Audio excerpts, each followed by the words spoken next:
श्री अरविंद पाठचक्र रे ऑनलाइन माध्यम रे योगदान करिथिबा एवं अंशग्रहण करथिबा समस्त दिव्य अभिप्सु अपाभय माननकु प्रणाम। आज आमर आलोचनार विषयटी रही प्रभुंक रचित लेटर्सन योग वॉल्यूम 2 रो आमर जो विषयटी क्रिएटिव एक्टिविटी अर्थात साधना थ्रू क्रिएटिव एक्टिविटी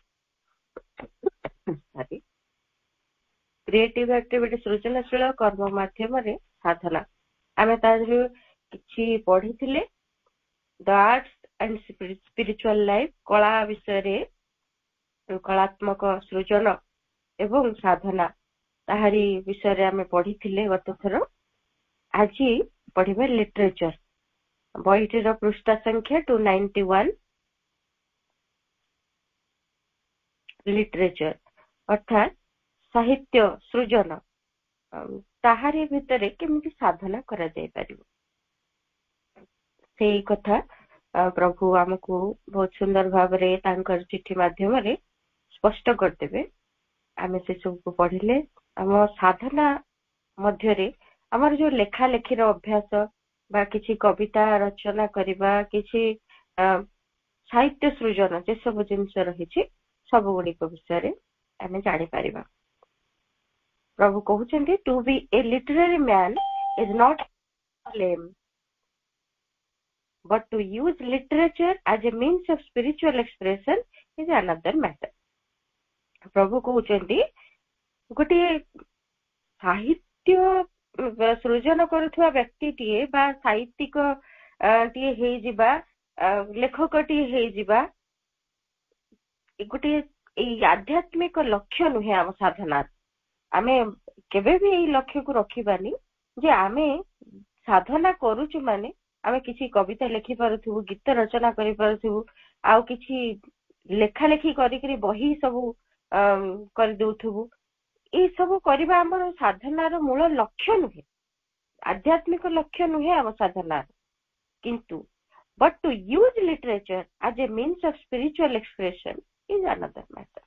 किंतु एई जो साहित्य को साहित्य सृजन को आमर आध्यात्मिक व्यवहार करिबा बहुत अब कहीं ना सेई गुडी को भिन्न कथा से गुडी को साधना रे व्यवहार करी आमे आगो को चलिबा ताहा भिन्न कथा हबो किंतु ताहा ही आम साधनार मूल लक्ष्य होय उचित नुहे। आमे भाबिबानी जे आमे जदि साधना करूछ आमे जे किछि गीत लिखि परिनु ताहले एटा भिन्न जिनिस होई जबो आम साधना रे अग्रगति हेलानी किछि हेलानी एई सब कथा हम भाबिबा उचित नुहे ताहा आम साधनार मूल आध्यात्मिक लक्ष्य नुहे ताकू किंतु व्यवहार करिके साधना करि परिबा।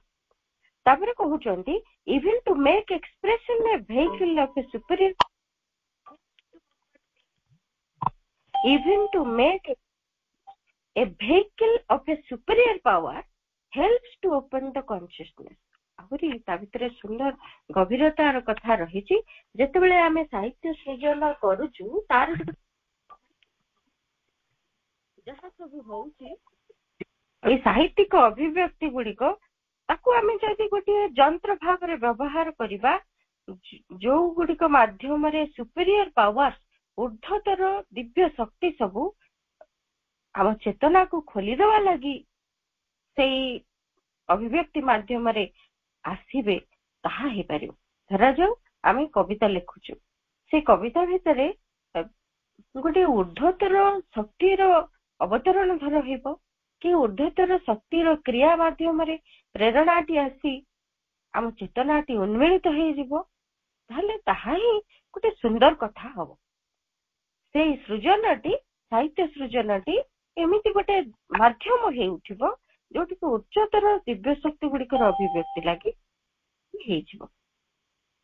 The harmonising rest on their principle ता माने सेई जो कथा गुडी को आमे तारी भितरे रचना भितरे जो प्रकार संगति जो प्रकार आमर क्रियाशीलता साहित्य सृजन भितरे सेई ଧାରଣାକୁ, ସେଇ ପ୍ରଣାଳୀକୁ, ସେଇ ନିୟମକୁ ଅବଲମ୍ବନ କରିକି ହିଁ ସବୁ କିଛି ସାଧନା ସହିତ ସଙ୍ଗତି ରକ୍ଷା କରିବ। ଏଇ ଯେତିକ କଥା ପ୍ରଭୁ କହିଲେ। To be a literary man is not a spiritual aim, ଏଇଟା ପ୍ରଥମ କଥା।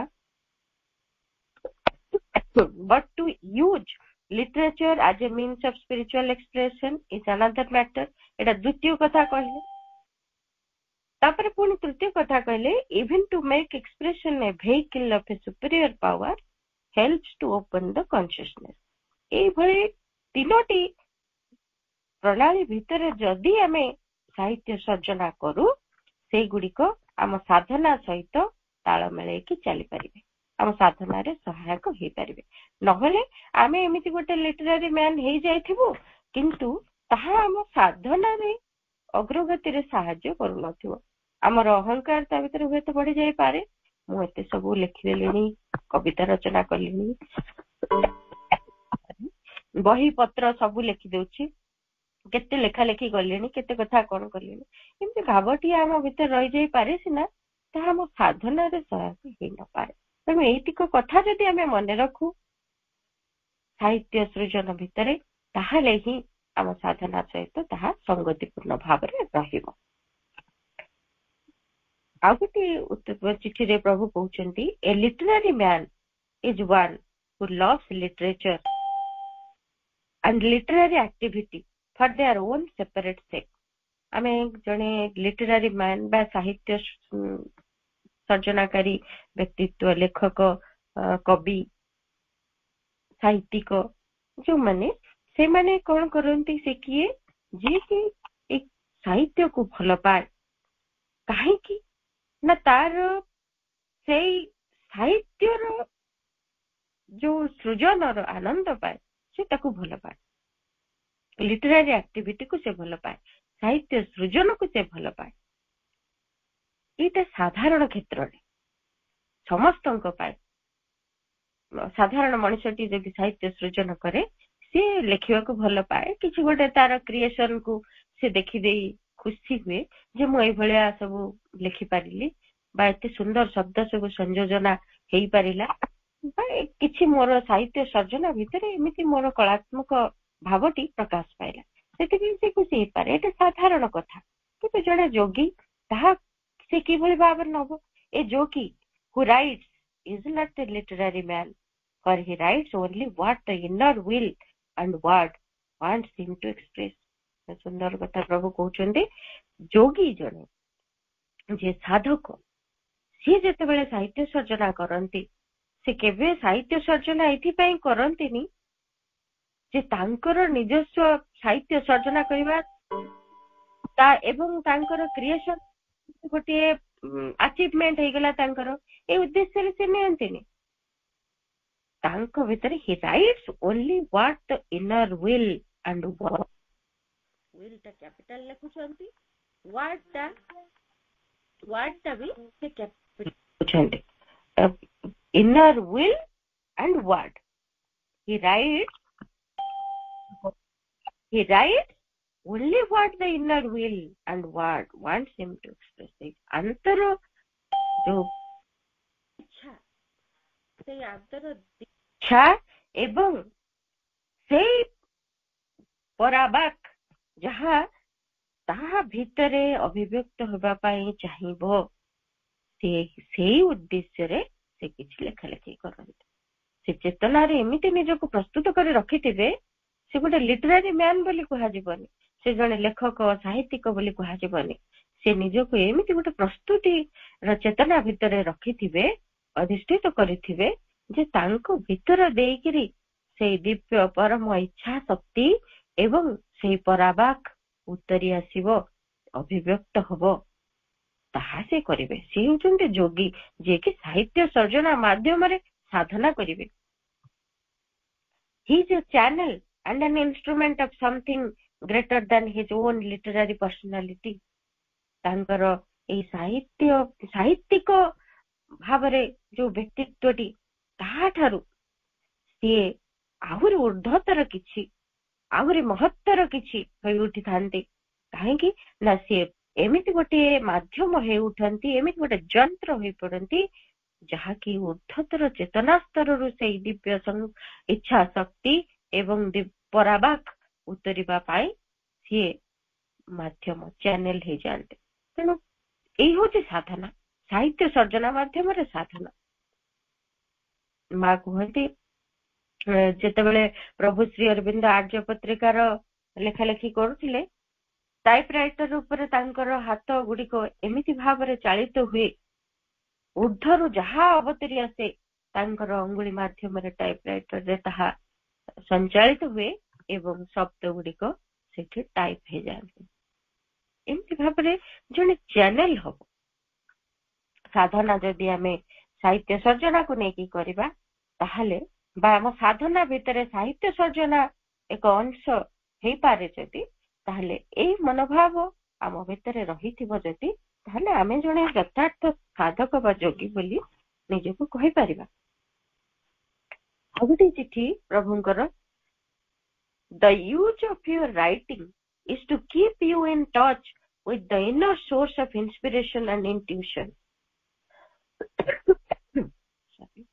so as to wear thin the crude external crust in the consciousness and encourage the growth of the inner being. The use of your writing is to keep you in touch with the inner source of inspiration and intuition.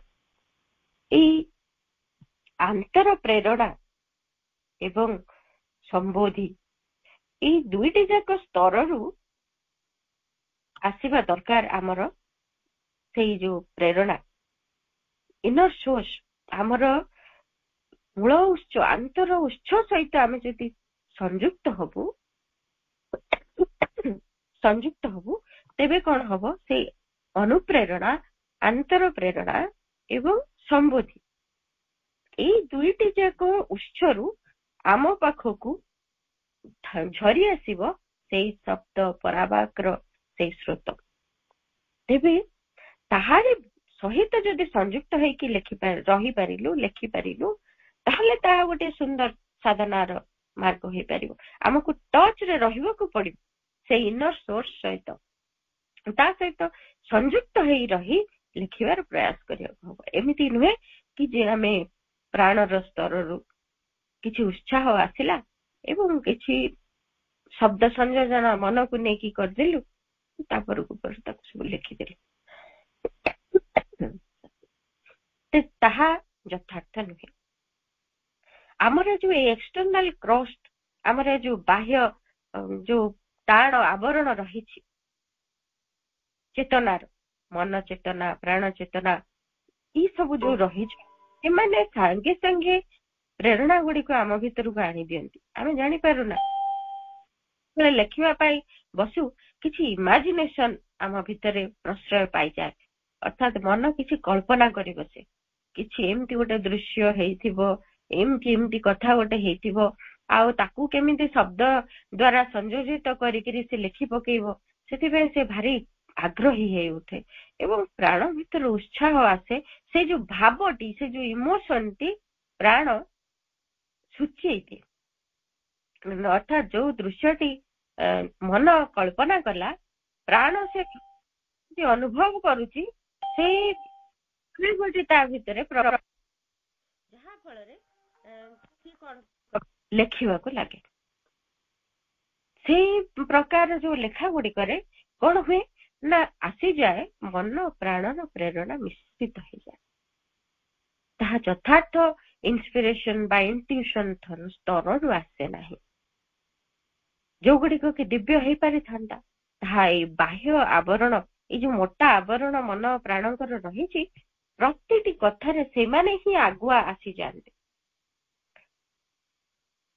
ତେଣୁ ଯଦି ଆମେ ଏଇ ଆନ୍ତର ଉତ୍ସ ଗୁଡିକ ସହିତ ସଂଯୁକ୍ତ ହେଇ ରହିବା, ଅର୍ଥାତ୍ କେମିତି ସଂଯୁକ୍ତ ହେଇକି ରହିବା ତାହା ମଧ୍ୟ ଗୋଟିଏ ଅଂଶ ଆମ ସାଧନା ଜାଣିବାର କଥା। କେମିତି ସଂଯୁକ୍ତ ହବା? ଏଇ ମନ ପ୍ରାଣ ତ ସବୁବେଳେ ଇଣ୍ଟରଫିୟର କରୁଛନ୍ତି।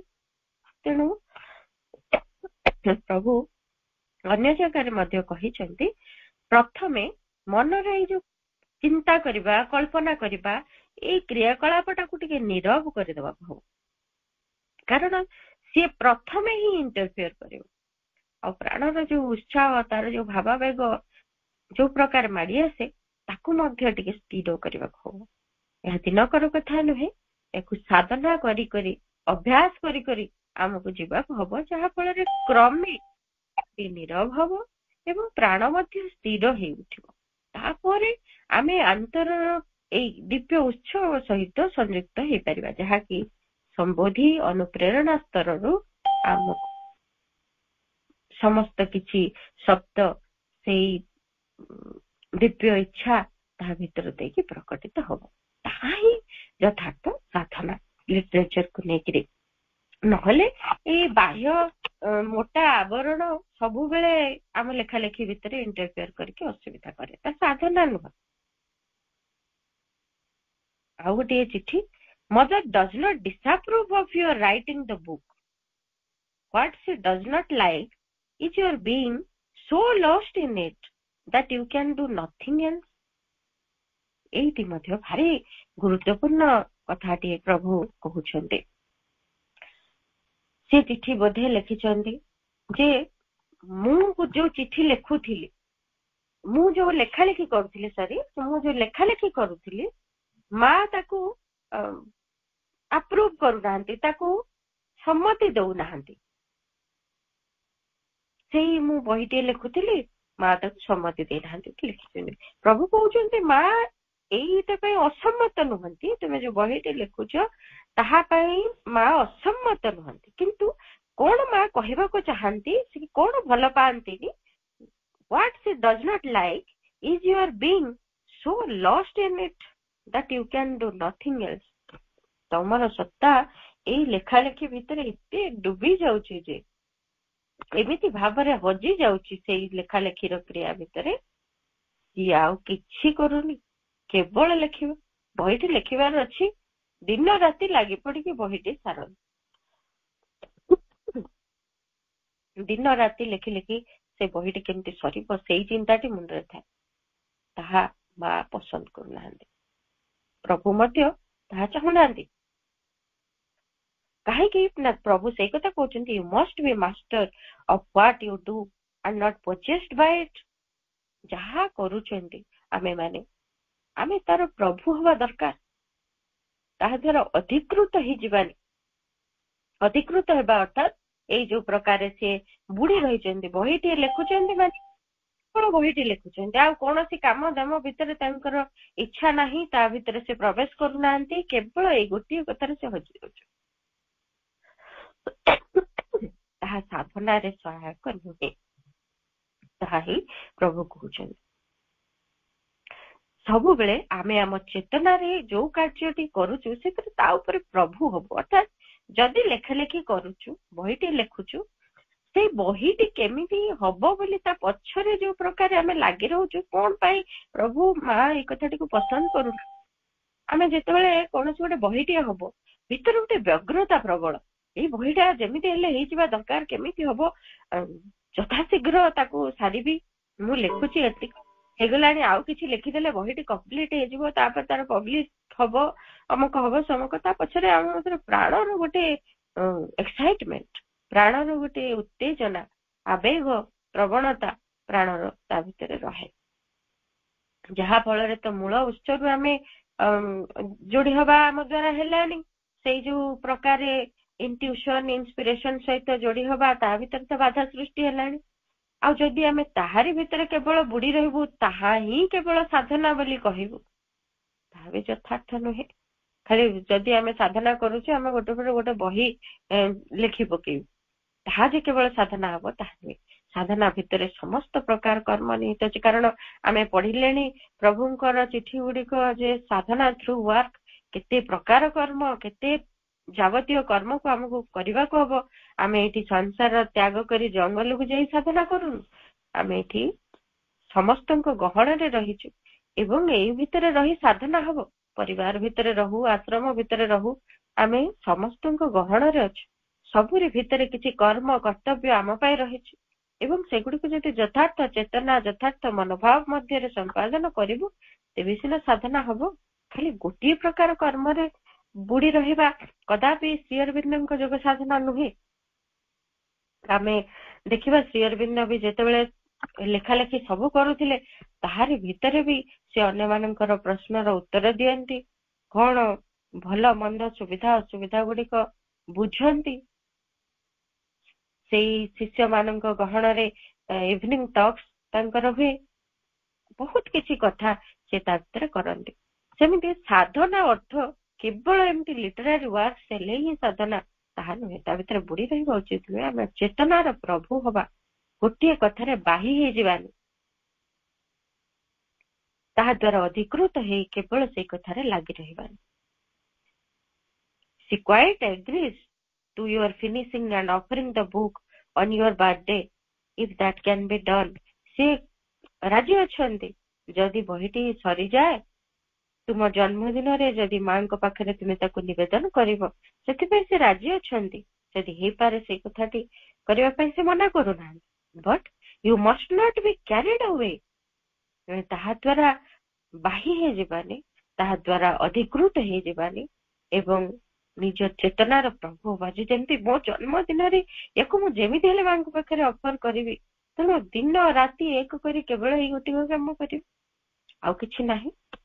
ଆଶ୍ରମରେ ବି ଅନେକ ପ୍ରକାର କର୍ମ ଦିଆଯାଇଥାଏ ସାଧକ ମାନଙ୍କୁ, କୋଉ ଡିପାର୍ଟମେଣ୍ଟରେ କୋଉ ଦାୟିତ୍ୱ ରହିଥାନ୍ତି ସମସ୍ତେ କରନ୍ତି ଏବଂ ଯୋଉ କର୍ମ ସେ 6 ରୁ 8 ଘଣ୍ଟା କର୍ମ ରହିଥାଏ ସେଇ ଦାୟିତ୍ୱ ଗୁଡିକ ପାଳିବାକୁ ହେଇଥାଏ।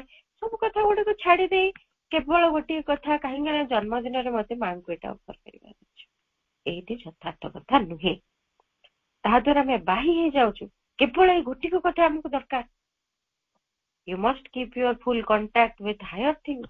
ତେଣୁ ଏଇ ପ୍ରାଣର ଏଇ ପ୍ରକାର ଉତ୍ତେଜନା ଭିତରେ ବାହି ହେଇଯିବା, ଏଇ ଆବେଗ ଏଇ ଏକ୍ସାଇଟମେଣ୍ଟ ଭିତରେ ବୁଡିଯିବା, ତାହା ଠିକ ନୁହେଁ। ଉର୍ଦ୍ଧ୍ୱତର ଚେତନା ସହିତ, ଉର୍ଦ୍ଧ୍ୱତର ଅନୁପ୍ରେରଣା ସମ୍ବୋଧି ଏ ସବୁ ସହିତ ଆମେ କଣ୍ଟାକ୍ଟରେ ରହିବୁ। ସେଗୁଡିକ ଆସିଲେ ଆମ ଭିତରେ ଲେଖାଟି ହଉ, କୌଣସି ମତେ ତାକୁ ସାରିଦେବି ଏବଂ ତାକୁ ମୋ ଜନ୍ମଦିନରେ କମ୍ପ୍ଲିଟ କରି ମାଙ୍କୁ ଅଫର କରିଦେବି, ତାହା ଠିକ ନୁହେଁ। କାରଣ ଏ ଭିତରେ ଅନେକ କିଛି ଗୋଳମାଳିଆ ହେଇଯାଇପାରେ। ପୁଣି ପ୍ରଭୁ କହୁଛନ୍ତି, I repeat that we do not object to your writing, whether it be poetry or short stories or novels. Novel ହଉ କି କ୍ଷୁଦ୍ର ଗଳ୍ପ ହଉ, କବିତା ହଉ, ଯାହା ତୁମେ ଲେଖୁଛ ତା ବିରୁଦ୍ଧରେ ଆମେ ନାହୁଁ ବା ତାହା ଲେଖିବା ପାଇଁ ଆମେ କୌଣସି ପ୍ରକାର ବାଧା ଦଉନୁ। What we felt was that this kind of total absorption and possession by it was not good for your spiritual condition and that it put a lesser thing in front. ସେଥିପାଇଁ ତାହା ଦ୍ୱାରା ଯେତେବେଳେ ଆମେ ଅଧିକୃତ ହେଇଯାଉଛୁ, ତା ଭିତରେ ପୁରାପୁରି ଡୁବି ଯାଉଛୁ, ତାହା ଆମ ଆଧ୍ୟାତ୍ମିକ ପରିସ୍ଥିତି ପାଇଁ ଉପଯୁକ୍ତ ନୁହେଁ। ଉପଯୁକ୍ତ କାହିଁକି ନୁହେଁ ନା ଆମ ସମ୍ମୁଖରେ ନିମ୍ନତର କଥା ଗୁଡିକ ଆସିଯାଉଛି, ଯେମିତି ମନର ପ୍ରାଣର ଏଇ ସବୁ ପ୍ରରୋଚନା ଗୁଡିକ ପ୍ରବେଶ କରିଯିବ। ଉର୍ଦ୍ଧ୍ୱତର ଜଗତ ସହିତ କଣ୍ଟାକ୍ଟ କେବଳ ସ୍ଥିରତା, କୌଣସି ପ୍ରକାର ବ୍ୟଗ୍ରତା ସେଥିରେ ନଥିବ।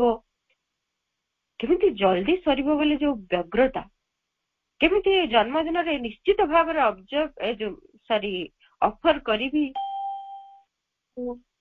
ଭାବାବେଗ, ଏଇ ସବୁ ସେଇ ନିମ୍ନତର ଉପକରଣ ଗୁଡିକୁ ଆମ ଚେତନାରେ ମିଶ୍ରିତ କରିଦେବେ, ଯୋଉଗୁଡାକ କି ଆମ ଚେତନାକୁ ପୁରାପୁରି ଅଧିକାର କରିନେବେ ଏବଂ ଯଥାର୍ଥ ଆଧ୍ୟାତ୍ମିକ ସଂଗତି ସ୍ଥାପିତ ହେଇପାରିବନି। ଆଧ୍ୟାତ୍ମିକ ସଂଗତିଟି ସେଠି ନଷ୍ଟ ହେଇଯିବ। ଯୋଉ ପ୍ରକାର ସ୍ଥିରତା ଦରକାର, ଯୋଉ ପ୍ରକାର ପ୍ରଶାନ୍ତିର ଅବସ୍ଥା ଦରକାର, ଉଦ୍ବେଗ ପୂର୍ଣ୍ଣ ହେଇକି ନ ରହିବା ଦରକାର, ସେ ଅବସ୍ଥା କାହିଁ? ବ୍ୟଗ୍ରତା ତ ଭରି ଯାଇଛି। ତେଣୁ ନିମ୍ନତର କଥା ଗୁଡିକ ସିନା ଆସିକି ଏଠି ମିଶ୍ରିତ ହେଇଯିବ, ଏଠି ଆଉ କିଛି ଉର୍ଦ୍ଧ୍ୱତର କଥା ଆସିପାରିବନି। ସେଇଆ ହିଁ ଆମେ କହୁଛୁ ବୋଲି ମହାପ୍ରଭୁ ବାରମ୍ବାର ପ୍ରଭୁ ସେ କଥାଟିକୁ ସ୍ପଷ୍ଟ କରିଦେଉଛନ୍ତି। You can try writing a novel if you like. The difficulty is that the subject matter of a novel belongs mostly to the outer consciousness, so that a lowering or externalizing can easily come. ଯଦି ତୁମେ ନୋଭେଲଟିଏ ଲେଖୁଛ, ଗୋଟେ ଉପନ୍ୟାସଟିଏ ଲେଖୁଛ, ତୁମେ ଲେଖିପାରିବ, ମନା କରାଯାଉନି ସେ କଥା। ପ୍ରଭୁ କହୁଛନ୍ତି କିନ୍ତୁ ଏଇ ଯୋଉ ନୋଭେଲ ର ସବଜେକ୍ଟ ମ୍ୟାଟର, ନୋଭେଲରେ ଯୋଉ ବିଷୟବସ୍ତୁ ରହିଥାଏ ସେଗୁଡିକ ମୋଷ୍ଟଲି ମୁଖ୍ୟତଃ ବାହ୍ୟ ଚେତନାରେ ଭରପୁର ହେଇକି ରହିଥାଏ। ସେଇଥିପାଇଁ ଆମେ ଯେତେ ନୋଭେଲ ପଢୁ, ଅନେକ ନୋଭେଲ କେବଳ ଏଇ ମନ ପ୍ରାଣର ସୃଜନ ହେଇକି ରହିଥାଏ। ସେଇଥିପାଇଁ ପ୍ରଭୁ କହୁଛନ୍ତି ଯୋଉଗୁଡାକ କି ଏଇ ଚେତନାକୁ ନିମ୍ନତର କରିଦେବା ପାଇଁ ସବୁବେଳେ ସହଜରେ ଆମ ଚେତନାକୁ ତଳକୁ ଖସେଇ ଦିଅନ୍ତି, ନିମ୍ନ ଅଭିମୁଖୀ କରେଇ ଦିଅନ୍ତି। ଚେତନାଟି ସାଧନା କ୍ଷେତ୍ରରେ ଯୋଉ ବି ଉଚ୍ଚତର ସ୍ତରରୁ ହବା କଥା ସେଗୁଡାକ ହୁଏନି। ଅନେକ ହୀନ ଉପକରଣ ତା ଭିତରେ ମିଶ୍ରିତ ହେଇଯାଏ। ନୋବେଲ ଗୁଡାକ ସାଧାରଣତଃ ଏଇଭଳି ଚେତନାରେ ରହିଥାନ୍ତି। ମୁଖ୍ୟତଃ ନୋବେଲ ଗୁଡିକ ଏମିତି ରହିଥାନ୍ତି ଯେ ସେଗୁଡିକ ଆମ ପ୍ରାଣ ଭିତରେ କିଛି ଆଂଜାଇଟି ଭରି ଦିଅନ୍ତି, ଆମ ପ୍ରାଣ ଭିତରେ କିଛି ଉଦ୍ବେଗ ଭରି ଦିଅନ୍ତି। ତାପରେ କଣ ହବ, ତାପରେ କଣ ହବ, କେମିତି ଅଛି ସବଜେକ୍ଟ ମ୍ୟାଟର, କୁଆଡେ ଯାଉଛି, କଣ ତା ପରବର୍ତ୍ତୀ ଘଟଣା ହବ, ଏଇଠି ଯାଇକି କୋଉଠି ପହଞ୍ଚେଇବ, ଏଇଭଳି ଗୋଟେ ଭାବଟେ ତା ଭିତରେ ରହିଥାଏ। ସେଇଥିପାଇଁ ଉଚ୍ଚତର ଚେତନା ସହିତ ସମ୍ପର୍କ ଯୋଡିବା କଷ୍ଟକର ହେଇପଡେ। ସେଇଥିପାଇଁ ପ୍ରଭୁ କହୁଛନ୍ତି this apart from the difficulty of keeping the inner poise when putting the mind into outer work, ସେଇ ଯୋଉ ଇନର ପଏଜ, ଆମର ଯୋଉ ଆନ୍ତର ଗୋଟେ ସ୍ଥିରତା, ପ୍ରଶାନ୍ତି, ତାକୁ ଧରି ରଖିବା ପାଇଁ ଅସୁବିଧା ସୃଷ୍ଟି ହୁଏ, ଡିଫିକଲ୍ଟି ଆଣେ ଏଗୁଡିକ। ସେଇଥିପାଇଁ ଏଇ ମନଟି ବାହ୍ୟ ଅଭିମୁଖୀ ହେଇଯାଏ ଏବଂ ତାହାରି ଭିତରୁ କିଛି ଝରି ଆସେ, ଲେଖାଲେଖି ହେଇଯାଏ। If you could get an established poise within, then it would be possible to do any work without disturbing or lowering the consciousness. ଯଦି ଆନ୍ତର ଚେତନାଟିକୁ ସ୍ଥିର ପ୍ରଶାନ୍ତ ରଖାଯାଇପାରେ, ଆନ୍ତର ଚେତନାରେ ଗୋଟେ ସମତ୍ୱର ଭାବ, ସ୍ଥିରତାର ଭାବ ରହିପାରେ, ତାହେଲେ ଏହା ସମ୍ଭବ ହେଇପାରିବ ଯେ ତୁମେ ନୋଭେଲ ଲେଖିପାର, କି କବିତା ଲେଖିପାର, କି ସର୍ଟ ଷ୍ଟୋରି ଲେଖିପାର, ସବୁ ଭିତରେ ଚେତନାଟି ନିମ୍ନ ଅଭିମୁଖୀ ହବନି, କି ବିଶୃଙ୍ଖଳିତ ହେଇଯିବନି, ଡିଷ୍ଟର୍ବ ହେଇଯିବନି, କୌଣସି ପ୍ରକାର ତାହା ଚହଲି ଯିବନି। ସେଇ ଦିବ୍ୟ ଚେତନାର ସ୍ତରରୁ ସେଇ ପରାବାକକୁ ଉତାରି ଆଣିବାର ମାଧ୍ୟମ ହେଇପାରିବ। ତେଣୁ ସବୁ କ୍ଷେତ୍ରରେ ଯେତେକ ସାହିତ୍ୟ ସୃଜନ, ତାହାରି କ୍ଷେତ୍ରରେ ଏଇ ଯୋଉ ଆନ୍ତର ସ୍ଥିରତାଟି ପ୍ରଥମ ଆବଶ୍ୟକତା। ମନ ସେଠି ଡିଆଡିଇଁ କରୁନଥିବ, ବିଭିନ୍ନ ଚିନ୍ତା ଭାବନା ଗୁଡିକୁ ଆଣି ସଜାଡିବାରେ ଲାଗିନଥିବ, ସିଏ ବିଭିନ୍ନ ପରିକଳ୍ପନାକୁ ନେଇକିରି କିଛି ଦୃଶ୍ୟ ସଂଯୋଜନା କରୁନଥିବ। ପ୍ରାଣ ମଧ୍ୟ ଆବେଗପୂର୍ଣ୍ଣ ହେଇକି ରହି କେମିତି ଜଲ୍ଦି ଲେଖି ପକେଇବ, କେମିତି ସୁନ୍ଦର ସମସ୍ତଙ୍କ ଆଗରେ ସେଇ କଥାଟିର ଗୋଟେ ଡେମନଷ୍ଟ୍ରେସନ ହେଇଯିବ, ସମସ୍ତେ ଦେଖି ଧନ୍ୟ ଧନ୍ୟ କହିବେ, ବା ବା କହିବେ, ଏଇଭଳି ପ୍ରାଣର ଗୋଟେ ପ୍ରଶଂସା ପାଇବା ଏବଂ ଉତ୍ଫୁଲ୍ଲିତ ହେଇଯିବାର ଭାବାବେଗଟି ତା ଭିତରେ ମିଶି ଯାଉନଥିବ। ଆନ୍ତର ସ୍ଥିରତାଟି ଯଦି ରହିଥିବ, ଯାହା ବି ସାହିତ୍ୟ ସର୍ଜନା କଲେ ତାହା ସେଇ ଚେତନାକୁ ଉର୍ଦ୍ଧ୍ୱତର ଦିବ୍ୟ ଇଚ୍ଛା ସହିତ ଯୋଡି ରଖିବ, ଯାହା ମାଧ୍ୟମରେ ପରାବାକ ଅବତରଣ କରିବ। ଇଣ୍ଟ୍ୟୁସନ, ଇନ୍ସପିରେସନ ସେଠି କ୍ରିୟାଶୀଳ ହେଇପାରିବ ଆମ ମଧ୍ୟ ଦେଇ, ନହେଲେ ହେଇପାରିବ ନାହିଁ, ଚେତନାଟି ଡିଷ୍ଟର୍ବ ହେଇଯିବ।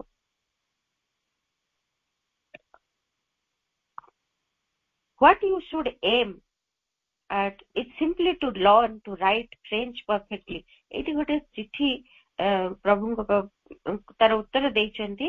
As for the French writing, you should not think so much of expressing things. It does not matter whether others have written the same thing and done it better. ସେ ଫ୍ରେଞ୍ଚ ରାଇଟିଂ ଶିଖୁଛନ୍ତି, ସାଧକ ସେ ଲେଖୁଛନ୍ତି French ଭାଷାରେ, ଲେଖିବା ଶିଖୁଛନ୍ତି ଫରାସୀ ଭାଷାରେ। ତେଣୁ ଭାବିବା ଉଚିତ ନୁହଁ ବୋଲି ପ୍ରଭୁ କହୁଛନ୍ତି। ଯେତେବେଳେ ଫ୍ରେଞ୍ଚ ରାଇଟିଂ ଶିଖୁଛନ୍ତି, ସେମିତି ସିଏ ଫ୍ରେଞ୍ଚ ରାଇଟିଂ ଶିଖୁଛନ୍ତି। ଆମେ ଧର ଇଂରାଜୀରେ କିଛି ଲେଖୁଛେ କି ଓଡିଆରେ କିଛି ଲେଖୁଛେ, ଆମ ମାତୃଭାଷାରେ ବି ଲେଖୁଛେ, ସେଇ ସବୁ କଥା ଗୁଡିକ ଯେତେବେଳେ ପ୍ରକାଶ କରୁଛେ, ସେତେବେଳେ ପ୍ରଭୁ କହୁଛନ୍ତି ଭାରି ଇମ୍ପୋର୍ଟାଣ୍ଟ କଥା, you should not think so much of expressing things. ସେ ତାର ଲେଖା ଭିତରେ ସବୁ କଥା ଗୁଡାକୁ ଅଭିବ୍ୟକ୍ତ କରିଦେବା ପାଇଁ ଭାବିବାନି, ପ୍ରକାଶ କରିଦେବା ପାଇଁ ଗୋଟେ ଭାବିବାନି। ଆମେ ଯେତେବେଳେ ଭାବୁଛୁ ନା ସାଙ୍ଗେ ସାଙ୍ଗେ ସେଠି ମନର କ୍ରିୟା ହଉଛି। ଦ୍ୟାଟ୍ ଇଜ ନଟ୍ ଇନ୍ସପିରେସନ ଅର୍ ଇଣ୍ଟ୍ୟୁସନ। ସେଠି ମନର କ୍ରିୟା ହଉଛି। କିଛି କଥାକୁ ଅଭିବ୍ୟକ୍ତ କରିବା ପାଇଁ, ପ୍ରକାଶ କରିବା ପାଇଁ ଆମେ ଭାବୁଛୁ ଏଇ କଥାଟାକୁ କେମିତି ପ୍ରକାଶ କରିବି, କୋଉ ଶବ୍ଦଟି ଲଗେଇବି, କଣ ଏଇଠି ଶବ୍ଦଟି ପ୍ରୟୋଗ ହେଲେ ତାହା ସୁନ୍ଦର ହେଇ ଉଠିବ। ଏଇ ଯୋଉ ଭାବିବା କ୍ରିୟାଟି, ଏଇଟା ଆମେ କରିବା ଉଚିତ ନୁହେଁ। ଅନ୍ୟମାନେ ସେଇ କଥାକୁ ଲେଖିଛନ୍ତି ବା ନ ଲେଖିଛନ୍ତି ସେଗୁଡାକରେ କିଛି ଯାଏ ଆସେ ନାହିଁ। ତାଠୁ ଭଲ ଲେଖିଛନ୍ତି ତାହା ବି ଭାବିବାର ଆବଶ୍ୟକତା ନାହିଁ। ମୋ ଲେଖାଟି ନ୍ୟୁନତର ହେଇଯିବ କାହିଁକି ନା ତା ଭିତରେ ମୁଁ ଟିକେ ଅଧିକା ଭାବିଲେ ଅଧିକ ଭଲ ଶବ୍ଦ ମିଳିବ, ଭଲ ଶବ୍ଦ ସେଠି ମୁଁ ପ୍ରୟୋଗ କରିଦେବି, ସମସ୍ତଙ୍କୁ ଏହା ଚମତ୍କୃତ କରିବ, ଚମତ୍କାର ଲାଗିବ। ଏଇ ଭାବଟି ଆମ ଭିତରେ ଆସିଯାଉଛି। ତେଣୁ ପ୍ରଥମ କଥା, ଭାବିବାଟି ବନ୍ଦ କରିଦେବା। କୌଣସି କଥାକୁ ଅଭିବ୍ୟକ୍ତ କରିବା ଲାଗି ଭାବିବା ନାହିଁ। ବସିକି ଭାବିକି ଶବ୍ଦ ସଂଯୋଜନା କରିବା ଆମର ଅଭ୍ୟାସ ହେଇଯାଇଥାଏ ସାଧାରଣତଃ। ଯେତେବେଳେ ସାହିତ୍ୟ ସର୍ଜନ କୋଉ ଶବ୍ଦଟି ସୁନ୍ଦର ହବ, ତେଣୁ ପ୍ରଥମେ ଭାବିବାଟି ବନ୍ଦ କରିଦେବା। ଆଉ ମଧ୍ୟ ଭାବିବାନି ଯେ ଅନ୍ୟ ଜଣେ ମୋଠୁ ବେଟର ଲେଖିଛି ବା ଏଇ ସେମ୍ ଲେଖିଛି, ସମାନ ହେଇଯିବ କି, ବା ମୋଠୁ ଭଲ ଲେଖିଛି ମୋର ଟିକେ କମିଯିବ କି, ସେମିତି ବି ଭାବିବାନି। What you should aim at is simply to learn to write French perfectly. जो फ्रेंच ଲେଖିବାକୁ ଚେଷ୍ଟା କରାଯାଉଛି ତାଙ୍କ ଦ୍ୱାରା, ସାଧକଙ୍କ ଦ୍ୱାରା କହୁଛନ୍ତି କେବଳ ଫ୍ରେଞ୍ଚ ଭାଷାଟିକୁ ଶିଖିବା ଏବଂ ତାକୁ ଲେଖିବା କେମିତି ପରିପୂର୍ଣ୍ଣତା ଧାରାରେ ହବ, କେମିତି ପରିପୂର୍ଣ୍ଣ ହେଇ ଉଠିବ, ଲେଖିବାଟି ସୁନ୍ଦର ହବ ଏବଂ ତାକୁ ଶିଖିବାଟି ଭଲ ଭାବେ ହେଇପାରିବ, ତାହା ଦରକାର। ଆଉ to get full use of the French language is an instrument. ତେଣୁ ଏଇ ଫ୍ରେଞ୍ଚ ଲାଙ୍ଗୁଏଜ କୁ କେମିତି ତାର ପରିପୂର୍ଣ୍ଣ ବ୍ୟବହାର ଦିଗରେ ସହାୟକ ହେଇପାରିବ, ସେମିତି ଗୋଟେ ଇନଷ୍ଟ୍ରୁମେଣ୍ଟ ହବାର ଚେଷ୍ଟା କରିବୁ। ଏମିତି ନୁହଁ ଯେ ମନ ଦ୍ୱାରା ଭାବିକିରି କିଛି ଭଲ ଶବ୍ଦ ଆଣିକି ପ୍ରୟୋଗ କରିବୁ। ଆମେ କେବଳ ସେଇ ଆନ୍ତର ସ୍ଥିରତା, ପ୍ରଶାନ୍ତ ଭାବ ଭିତରେ ଆମେ କେବଳ ଗୋଟିଏ ଯନ୍ତ୍ର ହେଇଯିବ, ଗୋଟେ ମାଧ୍ୟମ ହେଇଯିବାକୁ ଚେଷ୍ଟା କରିବୁ, ଯାହା ମାଧ୍ୟମରେ ସେଇ ଭାଷାଟି ଅଧିକରୁ ଅଧିକ ଭଲ ଭାବେ ନିଜକୁ ଅଭିବ୍ୟକ୍ତ କରିବ। If the force wants to express anything through you, hereafter or not, is a thing you should leave to the divine will. Once you give yourself into its hands in the true consciousness, it will know what to do or not to do through you and will make full use of whatever instrumentation you can put at its disposal. ଯେତେବେଳେ ଆମେ ଲେଖିବାକୁ ବସୁଛୁ, କିଛି ଲେଖୁଛୁ, ଆମ ଭିତରେ ଏଇଭଳି ସ୍ଥିରତା ରଖି ଆମେ କେବଳ ସେଇ ଭାଷାଟି, ସେଇ ଆମେ ପୂର୍ବରୁ ଯୋଉ ଚିଠି ପଢିଲେ ପ୍ରଭୁଙ୍କର ସେଇ ପରାବାକ ପାଇଁ, ତାହାର ଅଭିବ୍ୟକ୍ତି ଲାଗି ଆମେ ଗୋଟେ ମାଧ୍ୟମ ହବାକୁ ଚେଷ୍ଟା କରିବୁ। ତେଣୁ ଅନ୍ତରରେ ସ୍ଥିରତା ରଖିବୁ, ମନର କ୍ରିୟାକଳାପକୁ ବନ୍ଦ ରଖିବୁ, ପ୍ରାଣର ଉତ୍ସାହ, ଯୋଉ ଆବେଗ, ସେଇଗୁଡିକର ଯୋଉ ଏକ୍ସାଇଟମେଣ୍ଟ, ତାକୁ ଟିକେ ବନ୍ଦ ରଖିବୁ। ତାହେଲେ ଯୋଉ ଦିବ୍ୟ ଶକ୍ତି, ଫୋର୍ସ ଏଠି କ୍ୟାପିଟାଲ ଲେଖୁଛନ୍ତି, wants to express anything through you hereafter or not, ଯୋଉ ଦିବ୍ୟ ଶକ୍ତି, ସେ ପରାବାକ, ସେଇ ଦିବ୍ୟ ଇଚ୍ଛା ଶକ୍ତି ଯାହା ଆମ ଭିତରେ ଅଭିବ୍ୟକ୍ତ ହବାକୁ ଚାହୁଁଛି ଆମ ମାଧ୍ୟମରେ, ଏଇଠି ହଉ ବା ଅନ୍ୟ କୋଉଠି ହଉ, ତାହା ହୋଇପାରିବ। ଏବଂ ଏଇ ସବୁକୁ ଆମେ ଦିବ୍ୟ ଭାଗବତ ଇଚ୍ଛା ଉପରେ ଛାଡିବା, ତାଙ୍କରି ହାତରେ ଛାଡିବା। ଆମର ଯୋଉ ମନ ଖର୍ଚ୍ଚ କରିକିରି ଆମେ ଲାଗି ପଡୁଛୁ, ସେ କଥାକୁ ଭାବିବାକୁ ଲାଗୁଛୁ, ତାହା କରିବୁନି। ସେଇ ଦିବ୍ୟ ଇଚ୍ଛା, ଦିବ୍ୟ ପରମ ଇଚ୍ଛା ଆଗରେ ନିଜକୁ ପୁରା ଛାଡିଦେବା। ଗୋଟେ ଯନ୍ତ୍ର ହେଇ ଉଠିବା ଯାହା ଭିତରେ ଦେଇକି ସେ ଦିବ୍ୟ ଇଚ୍ଛାଟି ପ୍ରକାଶିତ ହବ। ସବୁବେଳେ ଆମେ ଏଇ ଚେଷ୍ଟାଟି କରିବା। ନିଜର କୌଣସି ପ୍ରୟାସ ପ୍ରଥମରୁ ରହିବ ନାହିଁ, କେବଳ ଗୋଟିଏ ପ୍ରୟାସ, ନିଜକୁ ସେଇ ଦିବ୍ୟ ମହତ୍ତର ଚେତନା ଆଗରେ ଦେଇଦବା। ତାପରେ ଯାହା ତାଙ୍କର ଆମ ଭିତରେ ଦେଇ ପ୍ରକାଶିତ ହବାର ଥିବ ହବ। ଆଉ ଥରେ ଯଦି ତାଙ୍କ ହାତରେ ଆମେ ନେଇକି ଦେଇଦେଲୁ, ସେଇ ଯଥାର୍ଥ ଚେତନା ଭିତରେ ସିଏ ଏଇ କଥାଟିକୁ ପ୍ରକାଶିତ କରିଦେବେ ଯେ କଣ କରିବାକୁ ହବ, କେମିତି ଲେଖିବାକୁ ହବ, କଣ ତାପରକୁ ପର ଶବ୍ଦ ଗୁଡିକ କେମିତି ଝରି ଆସିବ, ସେଇ ପ୍ରକ୍ରିୟାଟିକୁ ଆମେ ସେତେବେଳେ ଦେଖିପାରିବୁ। ସେତେବେଳେ ଜାଣିପାରିବୁ କେମିତି ତାଙ୍କରି ଆମେ ଯନ୍ତ୍ର ହେଇ ତାଙ୍କରି ସବୁ ଦିବ୍ୟ ଇଚ୍ଛାଟି ସେଇ ପରାବାକ ଆମ ମାଧ୍ୟମ ଦେଇ କେମିତି ଅଭିବ୍ୟକ୍ତ ହେଇଯାଉଛି, ସେଇ କଥାକୁ ବୁଝିପାରିବୁ। ସେତେବେଳେ ମୂଳ କଥା ଆମକୁ ଏମିତି ଭାବରେ ସ୍ଥିର ହବାକୁ ପଡିବ। ଥରେ ଜଣେ କବି ଅର୍ଥାତ୍ ଜଣେ ସାଧକ ଶିଷ୍ୟ ଜଣେ ପ୍ରଭୁ ଶ୍ରୀ ଅରବିନ୍ଦଙ୍କର, ସେ କଣ କରିଥିଲେ, ପ୍ରଭୁଙ୍କ ସାହାଯ୍ୟରେ, ପ୍ରଭୁଙ୍କ ଠାରୁ ସାହାଯ୍ୟ ପାଇଁ ନିଜକୁ ଏମିତି ଉନ୍ମିଳିତ କରି ରଖିଥିଲେ ଯେ ତାଙ୍କ ମାଧ୍ୟମ ଦେଇକି ପ୍ରଭୁଙ୍କର ଇଚ୍ଛା ଝରି ଆସୁଥିଲା ଏବଂ ତାହା ଅଭିବ୍ୟକ୍ତ ହଉଥିଲା। ଏମିତି ଅନେକ କବି ଶିଷ୍ୟ ପ୍ରଭୁ ଶ୍ରୀ ଅରବିନ୍ଦଙ୍କ ସହାୟତା ପାଇଛନ୍ତି। ତାଙ୍କ ଭିତରୁ ଜଣେ ନିଜର କକ୍ଷର ଝରକା ଭିତରେ ଦେଇକି ଶ୍ରୀ ଅରବିନ୍ଦଙ୍କ ଶକ୍ତିକୁ ଗ୍ରହଣ କରିପାରୁଥିଲେ, କେମିତି ନିଜକୁ ଉନ୍ମିଳିତ କରୁଥିଲେ। ସେ ଯେତେବେଳେ ଲେଖାଲେଖି କରୁଥିଲେ, ଶ୍ରୀ ଅରବିନ୍ଦଙ୍କ ରୁମକୁ ସେ ଚାହିଁ ରହୁଥିଲେ, ନିଜ କକ୍ଷର ଝରକା ବାଟ ଦେଇକି, ନିଜ ରୁମର ଝରକା ବାଟ ଦେଇକି, ଏବଂ ତାହା ଭିତରେ ଦେଇକି ଶ୍ରୀ ଅରବିନ୍ଦଙ୍କ ଶକ୍ତିକୁ ସେ ଗ୍ରହଣ କରିପାରୁଥିଲେ। ସେଇ ଶ୍ରୀ ଅରବିନ୍ଦଙ୍କର ବାଥରୁମ ଆଡକୁ ଠିକ ମୁହଁ କରିକି ସେଇ ଘରଟି ଥିଲା। ସେ କଣ କରନ୍ତି, ତାଙ୍କର ଯୋଉ କ୍ରିୟାଟି ସେ କରନ୍ତି, ନିଜକୁ ସେଇ ଚେତନା ଆଡକୁ ଖୋଲିଦବା ପାଇଁ, ପ୍ରଭୁଙ୍କ ଚେତନା ଆଡକୁ ତାଙ୍କରି ହାତରେ ନିଜ ଚେତନାକୁ ଦେଇଦବା ପାଇଁ, ଯାହା ଫଳରେ ସେ ଗୋଟେ ଇନଷ୍ଟ୍ରୁମେଣ୍ଟ ହେଇପାରିବେ ଏବଂ ସେଇ ଦିବ୍ୟ ଚେତନାରୁ ଯାହା ସବୁ ଝରି ଆସିବ ସେ ତାକୁ ଲେଖିବେ। ସେ କଣ କରୁଥିଲେ, ସିଏ ହାତ ପ୍ରସାରିତ କରିକିରି ତାଙ୍କରି ସେଇ ବାଥରୁମ ଆଡକୁ, ପ୍ରଭୁଙ୍କ ବାଥରୁମଟି ଦିଶେ ତାଙ୍କ ଝରକାରୁ, ହାତକୁ ପ୍ରସାରିତ କରିକିରି ଏମିତି ଗୋଟେ ପୋଜରେ ସେ ରହନ୍ତି, ତାଙ୍କରି ଆଡକୁ ମୁହଁ କରିକି, ଆଉ ସତେ ଯେମିତି ଶକ୍ତି ଗୁଡିକୁ ସେ ଆବାହନ କରୁଛନ୍ତି ଏବଂ ଶକ୍ତି ତାଙ୍କର ଭିତରକୁ ଝରି ଆସୁଛି। ଏବଂ ସେ ଅନୁଭବ କରନ୍ତି ଯେ ସୁନ୍ଦର ଭାବରେ ଅନେକ ଦିବ୍ୟ କବିତା ସବୁ ଝରି ଆସେ। ସେ ତାକୁ ଲେଖନ୍ତି। ଲେଖିବାର ପ୍ରୟାସଟି କେମିତି ହଉଛି, ଏଥିରୁ ଆମେ ବୁଝିବା ସାହିତ୍ୟ ଭିତରେ ସାଧନା କେମିତି ହଉଛି। ସାଧାରଣ ଭାବରେ ଆମେ କରୁଛୁ ଲେଖିବା ପାଇଁ ଯୋଉ ଭାବୁଛୁ, ପ୍ରଭୁ ଯାହା କହିଲେ ଏଇ ସାଧକ ଜଣଙ୍କର ଜୀବନର କ୍ରିୟାଟିକୁ ଯଦି ଆମେ କରିବା, ଏଇଭଳି ଭାବରେ ଲେଖନ୍ତି। ଆମେ ବି ସେମିତି ସାହିତ୍ୟ ସର୍ଜନା ମାଧ୍ୟମରେ ଯେତେବେଳେ ସାଧନା କରୁଛେ, ତାହାରି ଭିତରେ ନିଜ ଚେତନାକୁ ଏମିତି ଖୋଲିଦବା, କୌଣସି ଚିନ୍ତା ନଥିବ, ଭାବନା ନଥିବ, ପରିକଳ୍ପନା ନଥିବ, ମନର କୌଣସି କ୍ରିୟା ନଥିବ, କୌଣସି ଦୃଶ୍ୟକୁ କଳ୍ପନା କରିବା ତାହା ବି ନଥିବ, କି ପ୍ରାଣର ଭାବାବେଗ ବି ନଥିବ। ସୁନ୍ଦର ଭାବରେ ଯନ୍ତ୍ରଟି ହେଇଯିବା, ତାଙ୍କରି ଆଡକୁ ନିଜକୁ ଉନ୍ମିଳିତ କରି ରଖିଲେ ସେଇ ପରମ ଚେତନାରୁ ଯାହା ଝରି ଆସିବ ତାହା ପ୍ରକାଶିତ।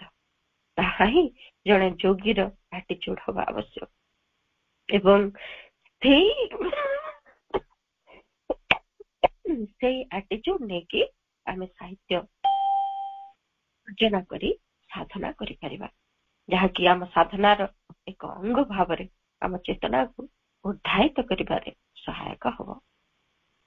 ମାଙ୍କ ନିକଟରେ ଅଶେଷ କୃତଜ୍ଞତା। ସମସ୍ତଙ୍କୁ ବହୁତ ବହୁତ ଧନ୍ୟବାଦ। ବନ୍ଦେ ମାତରମ୍। ପରଥରକୁ ଆଉ ଏକ କ୍ରିଏଟିଭ ଆକ୍ଟିଭିଟି ମାଧ୍ୟମରେ ସାଧନା ବିଷୟରେ ପଢିବା।